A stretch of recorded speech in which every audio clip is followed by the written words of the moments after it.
Hello दोस्तों, तो स्वागत है आपका फिर से एक बार इस ऑनलाइन यूट्यूब प्लेटफॉर्म पर।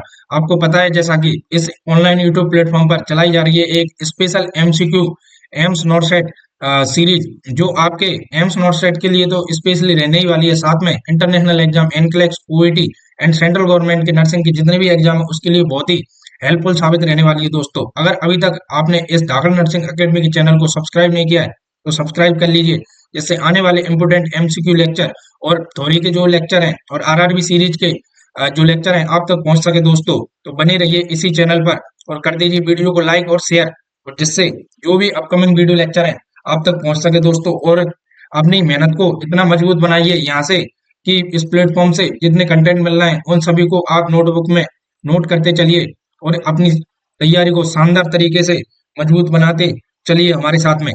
तो चलिए आज की इस बेहतरीन क्लास की शुरुआत करते हैं इस ब्यूटीफुल थॉट के साथ में। देखिए दोस्तों, यही जज्बा रहा तो मुश्किलों का हल निकलेगा। यही जज्बा रहा तो मुश्किलों का हल निकलेगा। जमी बंजर हो तो क्या वहीं से जल निकलेगा? क्या जमी बंजर हो तो क्या वहीं से जल निकलेगा? ना हो मासूम, ना हो मायूस, ना हो मायूस, ना घबरा अंधेरों से मेरे साथी, इन्हीं रातों के दामन से सुनहरा कल भी निकलेगा। दोस्तों, तो तैयारी को कंटिन्यू बनाए रखिए। दोस्तों, ऐसा नहीं है कि आपके जीवन में रात ही रात होगी, मेहनत इतनी तगड़ी होगी और जोरों शोरों से होगी तो आपका दिन इतनी खुशियां लेके आएगा सुबह के साथ में कि आप इतना वेल सेटल्ड हो जाओगे, आपके माँ बाप के सपनों को पूरा करने के साथ साथ आपके खुद के सपनों को भी पूरा कर सकोगे। दोस्तों, तो इसी सीरीज का ये हमारा सेकंड लेक्चर, जो एसिड बेस बैलेंस की थ्योरी क्लास हमने ले ली है, जो आपको प्ले लिस्ट में मिल जाएगी। साथ में एमसीक्यू सॉल्व कराते चल रहे हैं, तो उसका सेकंड लेक्चर है आपकी स्क्रीन पर।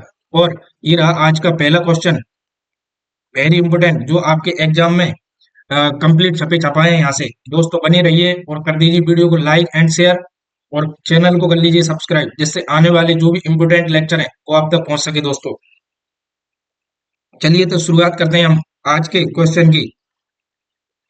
देखिए यहाँ पे पहला क्वेश्चन आपसे पूछा गया है। आप एक चीज ध्यान रखना दोस्तों, कोई सा भी क्वेश्चन सॉल्व कर रहे हो सबसे पहले तो पूरा क्वेश्चन पढ़ना है।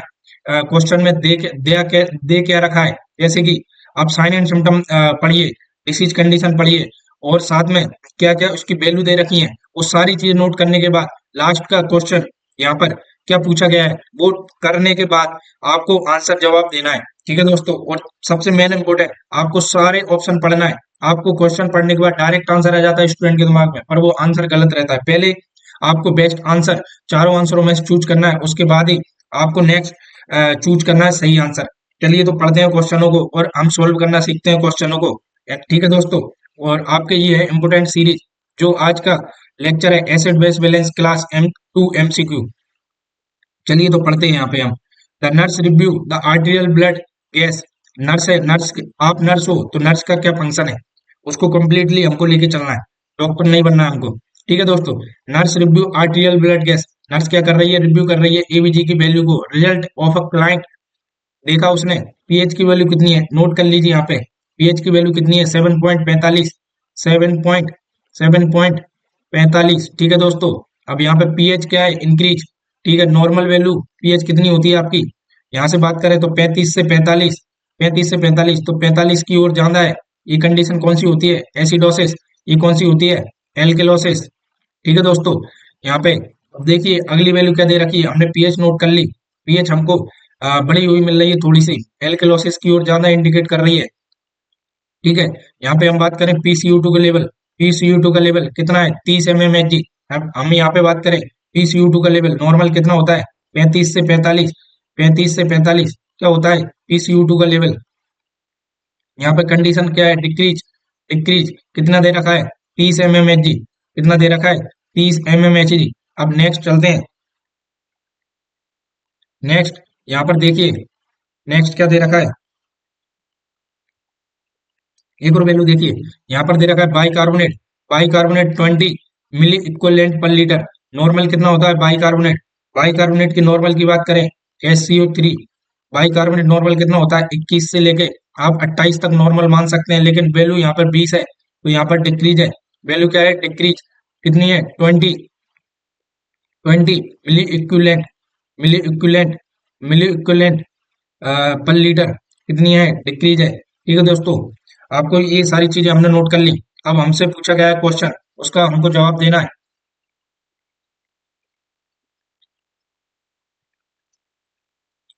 हमको देना है जवाब। चलिए, क्या पूछा गया है क्वेश्चन में उसको पढ़िए। Nurse analyze these result as indicating of condition. अब आपके मरीज में आपको सारी वैल्यू पढ़ने के बाद आपको क्या लग रहा है मरीज कौन सा है? तो हमने क्या फाइंड आउट निकाला, यहाँ पे देखिए। एल्केलोसिस। एल्केलोसिस तो है, कंफर्म है। ठीक है, क्योंकि पीएच ज्यादा 45 की ओर इंडिकेट कर रही है, 35 के आसपास होती तो एसिडोसिस को हम इंडिकेट करते। ये कंडीशन हो गई। साथ में सीयू टू का लेवल क्या है? यहाँ पर डिक्रीज डिक्रीज है दोस्तों। पीएच बढ़ी हुई है, सीयू टू कम है। तो देख लीजिए कंडीशन कौन सी हो गई। रोम। हम बात करें रोम, तो रोम मतलब क्या होता है? रेस्पिरेटरी होते हैं अपोजिट। रोम, रोम में R O, respiratory opposite. Respiratory opposite. तो यहाँ पे बात करें तो कंडीशन कौन सी हो गई? रेस्पिरेटरी। कंडीशन कौन सी हो गई? रेस्पिरेटरी। रेस्पिरेटरी एल्किलोसिस, ये तो हमारा कंफर्म हो गया। ठीक है दोस्तों, रेस्पिरेटरी एल्किलोसिस। अब यहाँ पे बात करें, अब पूछा गया है कंपनसेटेड है, कंपनसेटेड है, अनकंपनसेटेड है, अनकंपनसेटेड है। तो एक कंडीशन हमने पढ़ी थी, पीएच अगर नॉर्मल हो, पीएच अगर नॉर्मल हो तो आपकी तो कंडीशन रहने वाली है वो कौन सी रहने वाली है? कंपनसेटेड। कंपनसेटेड। इस कंडीशन में देख लीजिए, यहाँ पे पीएच है नॉर्मल रेंज में आपकी 35 से 45। 35 से 45 पीएच आपकी नॉर्मल रेंज में होती है। अगर 45 से ज्यादा होती तो हम इस कंडीशन को एबनॉर्मल मान लेते, 35 से कम होती तो इस कंडीशन को हम एबनॉर्मल मान लेते। पर यहाँ पे आपकी पीएच कंपनसेटेड है, तो आपका राइट आंसर रहने वाला है रेस्पिरेटरी एल्किलोसिस कंपनसेटेड। तो राइट आंसर रहने वाला है आपका बी। राइट आंसर रहने वाला है आपका बी। वेरी इंपोर्टेंट क्वेश्चन, कंसेप्टों को समझिए और उसी के बाद ही आपके आंसरों को चूज करिए, जब भी आपका आंसर सही होगा एक सही क्वेश्चन का। चलिए, बेहतरीन क्वेश्चन आपकी स्क्रीन पर शो है, पढ़िए और हम इसका जवाब निकालते हैं। हम कंसेप्चुअल चीजों को नोट करके और फिर समझ के ही हम आंसर निकालेंगे। क्वेश्चन पूछ गया है, देखिए दूसरा यहाँ पे। Nurse is caring for a client with a nasogastric tube. एक नेजोगेस्ट्रिक ट्यूब लगी हुई है, मरीज को उसकी केयर कर रही है, अटैच टू लो सक्शन। और लो सक्शन भी चालू है। ठीक है, और हम बात करें, nurse monitor the client manifestation which disorder at that client risk पर। अब हमने कल डिसीज कंडीशन पढ़ी थी, हमने क्या पढ़ा था?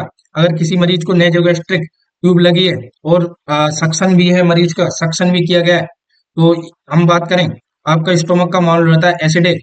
एसिडिक, अगर आप सक्शन के थ्रू इस माहौल को बाहर निकाल देंगे, आपकी पीएच पीएच वैल्यू कैसी होती है यहाँ पे? एसिडिक। एसिडिक, आप इसको बाहर निकाल देंगे, तो आप यहाँ पर बाहर निकाल देंगे तो पीएच की वैल्यू हो जाएगी क्या बोलते, पीएच एसिडिक थी, पीएच की वैल्यू बढ़ जाएगी, अब यहाँ पे इंक्रीज हो जाएगी। कंडीशन क्या देखने को मिलेगी? एल्केलोसिस। एल्केलोसिस। एल्केलोसिस क्या कंडीशन देखने को मिलेगी? एल्केलोसिस। क्योंकि जब आप सक्शन करेंगे तो एसिडिक माहौल बाहर निकलता जाएगा और एनवायरमेंट हो जाएगा एल्कलाइन, तो कंडीशन देखने को मिलेगी एल्कोलोसिस। पीएच बढ़ जाएगी, यहाँ पर पहले पीएच कम थी, एसिडिक माहौल था। ठीक है दोस्तों, यहाँ पे हम बात करें nasogastric to attach to low suction, हमने पढ़ा था एक सक्शन की कंडीशन। तो ये किसको इंडिकेट करती है? मेटाबॉलिक। किसको इंडिकेट करती है? मेटाबॉलिक। तो मेटाबॉलिक, यहाँ पर कंडीशन निकाल ली अपने, मेटाबॉलिक कंडीशन एल्कलोसिस। तो राइट आंसर आपका मेटाबॉलिक एल्कलोसिस। राइट आंसर इसका भी बी है दोस्तों। रेस्पिरेटरी से कोई संबंध नहीं है, एल्कलोसिस एसिडोसिस हो ही नहीं सकता। ठीक है दोस्तों, चलिए तो आपका राइट आंसर क्या रहने वाला है? Metabolic alkalosis condition.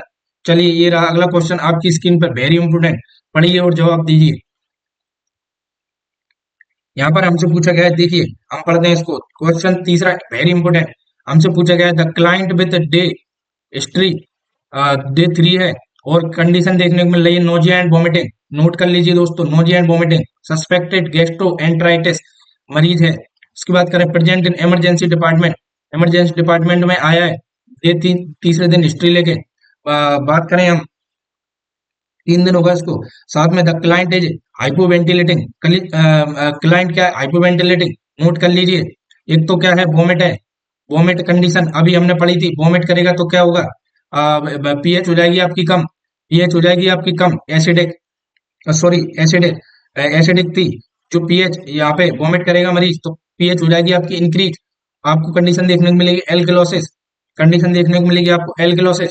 ठीक है, एक कंडीशन हमने ये बना ली इसके अकॉर्डिंग, हाइपोवेंटिलेटिंग, मतलब आपका सीयू टू का लेवल हो गया ज्यादा, इंक्रीज सीयू टू लेवल, क्योंकि मरीज हाइपोवेंटिलेटेड है, हाइपोवेंटिलेटेड है। ठीक है दोस्तों, यहाँ पर चलिए हम पढ़ लेते हैं आगे। एंड हैज रेस्पिरेटरी 10 तो ब्रीथ पर मिनट कंडीशन देखने को मिल रही है डिस्निया, उसको सांस लेने में प्रॉब्लम हो रही है। ठीक है दोस्तों, ब्रीथिंग एबनॉर्मलिटी हो गई। ठीक है, साथ में उसकी बात करें, electrocardiogram monitor display, tachycardia tachycardia heart rate बढ़ गई है उसकी, हार्ट रेट देखने को मिल रही है इंक्रीज। हम बात करें with heart rate 120 beat per minute हो गई है। Arterial blood gas beat are drawn, आपने क्या किया, नर्स ने ईबीजी का सैंपल लिया, the nurse review result expecting. ये सारी कंडीशन, इस सारी कंडीशनों के साथ में नर्स क्या एक्सपेक्ट करेगी आपके मरीज में, तो बताइए और जवाब दीजिए। हमने इतना सारा कंक्लूजन निकाल लिया, क्या आपके मरीज में, अभी हमने क्या देखा यहाँ पे, आपकी पीएच बढ़ी हुई मिलेगी क्योंकि कंटिन्यू मरीज को नोजिया वोमिटिंग हो रहा है, वोमिटिंग हो रहा है, तो आपकी एसिड कम आउट, तो आपकी कंडीशन हो जाएगी एल्कलोसिस। यहाँ पर हम बात करें तो पीएच तो होगी इंक्रीज, यहाँ पे हम बात करें पीएच डिक्रीज पीएच नहीं, डिक्रीज पीएच नहीं, तो हम बात करें तो आपका increase pH, pH value increase हो रही है, ये कंडीशन बहुत अच्छी है यहाँ पे। ठीक है, हम बात करें और यहाँ पे पढ़िए एक और क्या कंडीशन है, डिक्रीज बाइकार्बोनेट और इंक्रीज बाइकार्बोनेट, इन चारों में से आपको राइट आंसर चूज करना है। ठीक है दोस्तों, तो हम यहाँ पे बात करें आपकी हाइपोवेंटिलेटिंग CO2 की, CO2 की वैल्यू हमने बात करी, ये तो इंक्रीज हो रही है, साथ में इंक्रीज बाइकार्बोनेट। यहाँ पे हम बात करें तो कंडीशन क्या देखने को मिलेगी, यहाँ पे देखिए, अब यहाँ पर ये देखिए डिक्रीज पीएच, तो CO2 तो आपकी इंक्रीज होगी, ये तो आंसर हो गया गलत। ठीक है, क्योंकि यहाँ पे इंक्रीज CO2 लेवल देखने को मिल रहा है, इंक्रीज डिक्रीज बाइकार्बोनेट नहीं, बाइकार्बोनेट की वैल्यू मिलेगी आपको बढ़ी हुई, इंक्रीज HCO3, इसकी वैल्यू मिलेगी आपको बढ़ी हुई, तो राइट आंसर रहने वाला है आपका इंक्रीज पीएच और इंक्रीज CO2, राइट आंसर रहने वाला है आपका 4। कंसेप्टों के साथ में समझिए और पॉइंटों को नोट करने के बाद आंसर खुद ब खुद आपके सामने होगा। बस क्वेश्चन को अच्छे से पढ़िए और वैल्यू को समझिए, उसी के बाद आंसर दीजिए। यहाँ पर क्वेश्चन पूछा गया है, देखिए क्वेश्चन पूछा गया है, nurse is caring for a client having respiratory distress. हमने कल कंडीशन पढ़ी थी, रेस्पिरेटरी डिस्ट्रेस वाले मरीज में CO2 का लेवल बढ़ जाता है, क्योंकि मरीज में होती है एंजाइटी देखने को मिलती है, एंजाइटी अटैक भी आया है साथ में। रिसेंट आर्टेरियल ईबीजी वैल्यू देखी, तो देख लीजिए पीएच की वैल्यू नोट कर लीजिए, पीएच की वैल्यू नोट कर लीजिए कितनी है, तो 45 से ज्यादा 53 है, तो कंडीशन हो गई एल्केलोसिस, कंडीशन हो गई एल्केलोसिस। ठीक है दोस्तों, कंडीशन हो गई एल्केलोसिस। PO2 ये भी कम है, O2 PO2 का लेवल क्या है, डिक्रीज, डिक्रीज है। ठीक है दोस्तों, PCO2 की बात करें, PCO2 की बात करें तो ये CO2 की लेवल यहाँ पे PaCO2 PaCO कितना है, 32, 32 दे रखा है। साथ में हम बात करें HCO3 बाइकार्बोनेट की वैल्यू कितनी है, 28, नॉर्मल रेंज में, ये क्या है नॉर्मल रेंज में। Which conclusion about the client would nurse, यहाँ पर हम बात करें O2 का लेवल हो गया 72, आपका ये तो 32 है, CO2 लेवल तो हो गया कम, तो आपका मरीज क्या हो गया, आपका मरीज हो गया है हाइपर वेंटिलेटेड, कंडीशन देखने को मिल रही है हाइपर वेंटिलेटेड। ठीक है दोस्तों, कंडीशन क्या देखने को मिल रही है, हाइपर वेंटिलेटेड। तो हम यहाँ पे बात करें तो देखिए क्या आपका मरीज है, तो नहीं, क्लाइंट प्रोबेबली ओवर रिएक्टिंग नहीं, पोलिटिकल ओवर कंडीशन रहने वाली है, the client is probably hyper ventilated. ठीक है दोस्तों, तो कंसेप्टों को समझिए, फिर बाद में एक कंक्लूजन निकाल के आंसर निकालिए, राइट आंसर आपकी स्क्रीन पर होगा। चलिए एक और बेहतरीन क्वेश्चन आपकी स्क्रीन पर, वेरी इंपॉर्टेंट क्वेश्चन आज की क्वेश्चन सीरीज का पूछा गया है, nurse is caring for a client diabetic ketoacidosis. हमने पढ़ा था डायबिटिक कीटोएसिडोसिस की condition, document the client is experience Kussmaul respiration which pattern did the nurse observe, select of life. यहाँ से देखिए बन गया हमारा क्वेश्चन, क्वेश्चन है पूछा गया है साइन ऑफ कुस्मोल रेस्पिरेशन। आपको कुस्मोल रेस्पिरेशन डेफिनेशन आती है तो आप इसका आंसर आसानी से दे सकते हैं। क्या मरीज में रेस्पिरेटरी स्लो नहीं देखने को मिलता। यहाँ पे हम बात करें क्या respiratory rate are increase, yes, right answer. ये तो हो गई गलत कंडीशन, रेस्पिरेटरी रेट मरीज में बढ़ी हुई देखने को मिलेगी, रेस्पिरेटरी रेट क्या देखने को मिलेगी, इंक्रीज। ठीक है दोस्तों, इसकी बात करें रेस्पिरेटरी रेट आर एबनॉर्मल नहीं, एबनॉर्मल स्लो देखने को नहीं मिलती है, respiratory rate are abnormal deep, यहाँ पे बात करें बिल्कुल डीप देखने को मिलती है, एबनॉर्मली और डीप देखने को मिलती है। Respiratory rate cease several second ना, तो आपका जो ये मल्टीपल यहाँ पे सिलेक्ट ऑल अप्लाई वाला क्वेश्चन था ये, सिलेक्ट ऑल अप्लाई वाला क्वेश्चन था। तो हम बात करें इसका राइट आंसर क्या रहने वाला है, दो। दो और बात करें हम क्या, चार। राइट आंसर रहने वाला है दो और चार। आपके स्मॉल रेस्पिरेशन के मेन साइन, एक तो आपके रेस्पिरेटरी रेट इंक्रीज देखने को मिलेगी, साथ में एबनॉर्मली डीप देखने को मिलेगी। वेरी इंपॉर्टेंट क्वेश्चन है आपके एग्जाम के लिए। ठीक है दोस्तों, चलिए अगला और बेहतरीन क्वेश्चन ये रहा आपकी स्क्रीन पर, पूछा गया है, देखिए पढ़िए और हम जवाब देते हैं इसको। Client view is found unresponsive है, मरीज अनरेस्पॉन्सिव है। ठीक है दोस्तों, कंडीशन हो गई अनरेस्पॉन्सिव। ठीक है, has आर्टियल blood gas drawn, nurse ने क्या किया, एबीजी की वैल्यू ले ली, सैंपल ले लिया। Result indicate following pH, pH देख लीजिए, पीएच की वैल्यू को नोट कर लेते हैं। पीएच की वैल्यू को नोट कर लीजिए आप, पीएच की वैल्यू को नोट कर लीजिए आप, तो कितनी हो गई 7.7.12, कम है पीएच, तो कंडीशन हो गई, माहौल हो गया एसिडिक। क्या होगा, एसिडिक। यहाँ पे हम बात करें एसिडिक, पीएओ2, पीएओ2 कितना है 90 mmHg। ठीक है, पीएसीओ आपकी बात करें तो ये देखिए आपकी जो CO2 की वैल्यू है, यहाँ पे बात करें CO2, तो ये तो बहुत ज्यादा इंक्रीज है, बहुत ज्यादा इंक्रीज है। PCO2 की वैल्यू कितनी है 90 mmHg, बहुत ज्यादा इंक्रीज है। बाइकार्बोनेट की वैल्यू तो नॉर्मल है, बाइकार्बोनेट की वैल्यू नॉर्मल है। ठीक है दोस्तों, the nurse interpret in result indicating which condition, तो कंडीशन देने वाली है आपकी CO2 हो गया ज्यादा। ठीक है, तो कंडीशन हो गई आपकी रेस्पिरेटरी, कंडीशन हो गई आपकी रेस्पिरेटरी, तो मेटाबॉलिक से तो कोई संबंध ही नहीं है। अब देखिए यहाँ पे कंडीशन एसिडोसिस है, एसिडोसिस है, दोनों एसिडोसिस। अब विद कंपनसेशन है या विदाउट कंपनसेशन, हमने एक कंडीशन पढ़ी थी, पीएच नॉर्मल हो, पीएच नॉर्मल हो तो कंपनसेशन होगी वो, और नहीं तो पीएच एबनॉर्मल है तो कंपनसेटेड का तो कोई सवाल ही नहीं है। तो कंडीशन गई आपकी विदाउट कंपनसेशन, तो राइट आंसर रहने वाला आपका यहाँ पे four, respiratory acidosis without compensation. ठीक है दोस्तों, विद कंपनसेशन होता पीएच की वैल्यू होती नॉर्मल, पीएच की वैल्यू होती नॉर्मल। ठीक है दोस्तों, और कंडीशन होती पीएच के अकॉर्डिंग। चलिए अगले क्वेश्चन की ओर। अगला बेहतरीन क्वेश्चन आपकी स्क्रीन पर है, पढ़िए और जवाब दीजिए। क्वेश्चन पूछा गया है, देखिए यहाँ पे, the nurse note that client ABG result, nurse क्या कर रही है, एबीजी का रिजल्ट पढ़ रही है, रिवील्स, उसने देखा पीएच कंडीशन, नोट कर लीजिए पीएच कितनी है 7.50, 7.50 कल हमने पढ़ा था। ये 745 से ज्यादा हो गई, 145 से ज्यादा हो गई, तो कंडीशन क्या करेगी, एल के लॉसेस, एल के लॉसेस, एल्किलोसिस कंडीशन हो गई। ठीक है, यहाँ पे ये नोट कर लिया हमने, पीएसीओ एंड पीएसीओ कितनी है 30 mmHg, पीएसीओ2 की वैल्यू कितनी है 30 mmHg, डिक्रीज। ठीक है दोस्तों, decrease. The nurse monitor the client, normal कितनी होती है, ये भी 35 से 45 नॉर्मल रेंज में होती है CO2।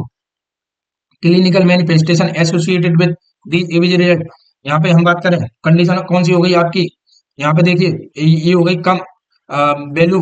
यहाँ पे बात करें हम, आपकी बात करें यहाँ पर कंडीशन कौन सी हो गई, रेस्पिरेटरी, कंडीशन कौन सी हो गई, रेस्पिरेटरी। ठीक है, और इसकी बात करें ये तो बढ़ रहा है, तो एल्किलोसिस, एल्किलोसिस कंडीशन कौन सी हो गई आपकी, रेस्पिरेटरी एल्किलोसिस। तो आप रेस्पिरेटरी एल्किलोसिस के साथ में आप निकाल लीजिए साइन, कल हमने थोड़ी सीरीज में पढ़ा था रेस्पिरेटरी एल्किलोसिस के क्या क्लिनिकल मैनिफेस्टेशन आपके मरीज में देखने को मिलेंगे। तो आप पढ़िए और जवाब दीजिए, क्या आपके मरीज में नोजिया देखने को मिलेगा, रेस्पिरेटरी एल्किलोसिस की कंडीशन में, यस नोजिया देखने को मिलेगा। ठीक है दोस्तों, ठीक है, कंफ्यूजन देखने को मिलेगा, बिल्कुल यस कंफ्यूजन देखने को मिलेगा। यहाँ पे ब्रेडिपनिया की बात करें, ब्रेडिपनिया की बात करें तो बिल्कुल नहीं देखने को मिलेगा मरीज में। यहाँ पे हम बात करें टेकिकार्डिया की बात करें, रेस्पिरेटरी एल्कोलाइसिस वाले मरीज में बिल्कुल देखने को मिलेगा। यहाँ पर हाइपोकैलेमिया देखने को मिलता है, ये तो हाइपरकैलेमिया नहीं, ये कंडीशन देखने को नहीं मिलेगी।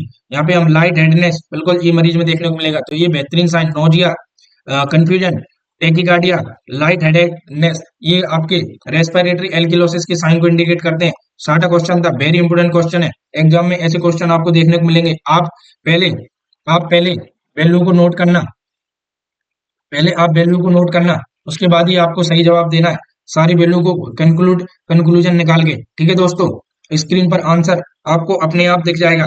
अगला क्वेश्चन आपसे पूछा गया है, इंपोर्टेंट, वेरी इंपोर्टेंट क्वेश्चन, पढ़िए और जवाब दीजिए। यहाँ पर देखिए, the nurse review the blood gas result as of a client with atelectasis, ये कंडीशन पढ़ी थी हमने, एटेलेक्टेसिस, एटेलेक्टेसिस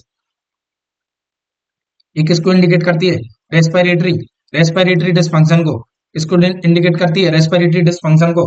ठीक है, हम यहाँ पे बात करें, the nurse analyze the result and determine the client experience respiratory acidosis, condition मिल गई रेस्पिरेटरी एसिडोसिस।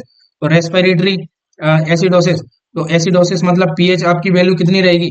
अब यहाँ पे नॉर्मल पीएच की बात करें 35 से 45 होती है। अब यहाँ पे कर दीजिए कम, 35 से कम, डिक्रीज पीएच। और ठीक है, तो कंडीशन हो गई आपकी एसिडोसिस, एसिडोसिस। ठीक है दोस्तों, अब यहाँ पे हम ढूंढ लेते हैं पीएच कम कहाँ है। पीएच कम इस आंसर में है, पीएच कम यहाँ पर भी है। ये दोनों तो कट गए क्योंकि यहाँ पर पीएच बढ़ी हुई है। तो देखिए यहाँ पे हम बात करें पीसीयू2 का लेवल रेस्पिरेटरी कंडीशन में, रेस्पिरेटरी कंडीशन में सीयू2 की वैल्यू बढ़ी हुई मिलती है, बढ़ी हुई मिलती है। तो यहाँ पर देखिए 50-40, तो यहाँ पर और कंडीशन बढ़ी हुई है, पीसीयू2 की लेवल बढ़ी हुई है, पीएच भी बहुत कम है, पीएच भी बहुत कम है, ज्यादा एसिडोसिस को इंडिकेट कर रहा है। ठीक है दोस्तों, तो राइट आंसर रहने वाला आपका ए। अगर ये आंसर नहीं होता तो इसको भी हम सेलेक्ट कर सकते थे, पर बेटर आंसर है आपका ए। चलिए, ये रहा आपकी कंडीशन, आपको समझ में आ गई हमने कैसे इस प्रश्न का हल निकाला। नोट करते चलना आपकी कॉपी में कंसेप्टों को। क्वेश्चन ये रहा आपकी स्क्रीन पे नया, nurse is caring for a client view as a son, ventilator, ventilator पर है मरीज, मैकेनिकल वेंटिलेटर पर है, blood blood gas result indicate pH. यहाँ पर देख लीजिए पीएच की वैल्यू कितनी है 7.50। कंडीशन हो गई एल्किलोसिस, कंडीशन हो गई एल्किलोसिस, एल्किलोसिस। कंडीशन एल्किलोसिस कैसी हुई? क्योंकि 45 से ज्यादा है। पीसीयू2 की वैल्यू देखिए डिक्रीज, नॉर्मल कितनी होती है 35 से 45, यहाँ पर 30 दे रखी है, डिक्रीज। हम बात करें the nurse determine the client experience respiratory alkalosis, condition क्या निकल के आई? ऑटोमेटिक बता दिए भैया रेस्पिरेटरी एल्किलोसिस है, एल्किलोसिस है, रेस्पिरेटरी एल्किलोसिस है। हम बात करें which laboratory value most likely be noted, हमने अभी पढ़ा था रेस्पिरेटरी एल्किलोसिस वाले मरीज में क्या देखने को मिलेगा? क्या मैग्नीशियम, इस सोडियम, पोटेशियम, फास्फोरस। तो इसका जो राइट आंसर रहने वाला है ये तो हो गया गलत।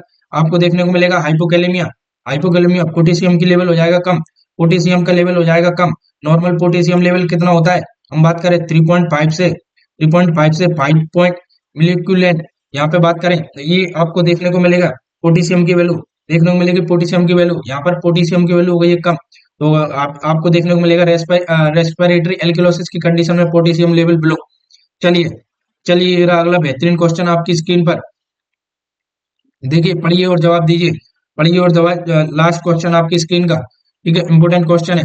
The nurse is caring for a client with several, एक नर्स है जो सेवरल ब्रोकन रिब्स, आपकी हड्डियां टूट गई हैं पूरी रिब्स की, रिब्स की। तो क्या देखने को मिलेगा? The nurse client most likely experience type acid base imbalance, कौन सा एसिड बेस इम्बेलेंस आपको देखने को मिलेगा? हड्डियां टूट गई हैं आपकी एकदम से, तो आप सांस मास तो ले ही नहीं पाओगे, सांस तो आप ले ही नहीं पाओगे। तो सांस नहीं ले पाओगे मतलब आपकी कंडीशन देखने को मिलेगी, आप बिल्कुल ऑक्सीजन तो ले ही नहीं पा रहे, तो आप तो CO2 की वैल्यू तो क्या हो जाएगी भैया? बढ़ जाएगी, CO2 की कंडीशन तो बढ़ जाएगी, ऑक्सीजन की वैल्यू हो जाएगी कम, ऑक्सीजन की वैल्यू हो जाएगी डिक्रीज। ठीक है दोस्तों, अब चलिए हम यहाँ पे देखते हैं, अब पढ़ते हैं। यहाँ पे हम बात करें respiratory acidosis from inadequate ventilation, respiratory alkalosis from anxiety and apnea, metabolic acidosis, calcium loss. इसका कोई संबंध ही नहीं, मेटाबॉलिक का, मेटाबॉलिक का कोई संबंध ही नहीं है। यहाँ पे हम बात करें आपकी CO2 की लेवल इंक्रीज देखने को मिल रहा है, O2 हो गई डिक्रीज। कंडीशन हो गई है आपकी hypo inadequate ventilated, hypo ventilated. ठीक है दोस्तों, हाइपर वेंटिलेशन की कंडीशन में रेस्पिरेटरी एल्किलोसिस देखने को मिलता है। अभी मैंने आपको बताया था अगर आपका मरीज हाइपर वेंटिलेट हो जाए, हाइपर वेंटिलेट हो जाए तो कंडीशन देखने को मिलेगी रेस्पिरेटरी एल्किलोसिस, इनएडुकेट वेंटिलेशन कंडीशन देखने को मिलेगी आपको रेस्पिरेटरी एसिडोसिस। नोट कर लेना, वेरी इंपोर्टेंट क्वेश्चन। तो इसका राइट आंसर रहने वाला है ए, ए। बेहतरीन क्वेश्चन। चलिए, चलिए तो ये हो गया आपका सेशन आज का समाप्त दोस्तों। तो दोस्तों आज को उम्मीद करता हूँ वीडियो लेक्चर बहुत ही पसंद आया होगा। चलिए मैं एक चीज और नोट करा देता हूँ आपको। यहाँ पर देखिए हमने पढ़ा था रोम, रोम, रोम सिस्टम। रोम में देखिए रेस्पिरेटरी होता है अपोजिट, रेस्पिरेटरी क्या होता है? अपोजिट, रेस्पिरेटरी का होता है अपोजिट। ठीक है, यहाँ पे हम उसकी बात करें और मेटाबॉलिक होता है इक्वल, मेटाबॉलिक इक्वल। देखिए यहाँ पे पीएच की वैल्यू होती है, पीएच की वैल्यू होती है, एक होता है CO2 इंपोर्टेंट। यहाँ पर आपके यहाँ पे बात करें, यहाँ पे हम बात करें पीएच, पीएच अगर इंक्रीज है तो अगर पीएच अगर इंक्रीज है एल्किलोसिस की कंडीशन में, यहाँ पे एल्किलोसिस लिख लीजिए, पीएच इंक्रीज तो आपकी CO2 देखने को मिलेगी डिक्रीज। यहाँ पर कंडीशन रही एसिडोसिस, एसिडोसिस तो आपको देखने को मिलेगी पीएच डिक्रीज, पीएच डिक्रीज, और CO2 देखने को मिलेगी आपको बढ़ी हुई, पड़ी हुई। यहाँ पर अभी हमने कंक्लूजन निकाला था, देखिए यहाँ पे आपका CO2 इंक्रीज है, तो कंडीशन कौन सी हो गई आपकी? एसिडोसिस। कंडीशन कौन सी हो गई आपकी? एसिडोसिस। ठीक है, रेस्पिरेटरी की कंडीशन है यहाँ पे। ठीक है, अब चलिए, अब ये चीज हो गई। अब मेटाबॉलिक इक्वल की बात करें, मेटाबॉलिक इक्वल की बात करें तो पीएच पीएच इंक्रीज होगी, तो यहाँ पे बाइकार्बोनेट लेवल भी इंक्रीज देखने को मिलेगा। कंडीशन होगी एल्किलोसिस। यहाँ पे पीएच पीएच होगी डिक्रीज, तो कंडीशन, और बाइकार्बोनेट भी हो जाएगा डिक्रीज, तो कंडीशन देखने को मिलेगी आपको एसिडोसिस। ये वेरी इंपोर्टेंट कंसेप्ट याद रखना दोस्तों, ये आपको, ये बिल्कुल कंसेप्ट याद रखना है आपको। ठीक है दोस्तों, एबीजी की नॉर्मल वैल्यू क्या होती है? ईबीजी की नॉर्मल वैल्यू की बात करें तो पीएच 35 से 45 नॉर्मल, 35 एसिडिक, 45 एल्कलोसिस कंडीशन को इंडिकेट करेगी। CO2 का लेवल 35 से 45, 135, यहाँ पे बात करें 35 से 45, यहाँ पे 135 से 145 पीएच। ठीक है, ये इंडिकेट करेगी यहाँ पे, और देखिए 35 से 45 इसको इंडिकेट करेगी। चलिए, अब यहाँ पे बात करें किसकी? बाइकार्बोनेट लेवल की। बाइकार्बोनेट लेवल नॉर्मल कितना होता है? बाइकार्बोनेट नॉर्मल होता है आपका 21 से लेके 28। तो ये वैल्यू आपको याद रखनी है ईवीजी की, वेरी इंपोर्टेंट, जिससे आप ये ईवीजी के क्वेश्चन सोल्व कर पाओगे दोस्तों। तो बंटी दाखड़ सर की इस बेहतरीन क्लास में सभी को जुड़े रहने के लिए बहुत बहुत धन्यवाद, और वीडियो को कर दीजिए लाइक, और चैनल को कर लीजिए सब्सक्राइब, जिससे आने वाले इंपोर्टेंट वीडियो लेक्चर आप तक पहुंच सके दोस्तों। तो आप इसी प्रकार, इसी कंसेप्ट को समझ के और ज्यादा एमसीक्यू सॉल्व कीजिए, आपका कंसेप्ट एकदम क्लियर हो जाएगा। और नॉट सेट में और अदर एग्जाम में अगर यहाँ से कोई क्वेश्चन आता है तो आप एक भी क्वेश्चन गलत नहीं कर पाओगे। साथ में आप इसका थ्योरी लेक्चर भी देखिए दोस्तों, जिससे आपको ये एमसीक्यू कंसेप्ट बिल्कुल बहुत ही अच्छे से समझ में आएंगे। Thank you to all. मिलते हैं अगले वीडियो लेक्चर में।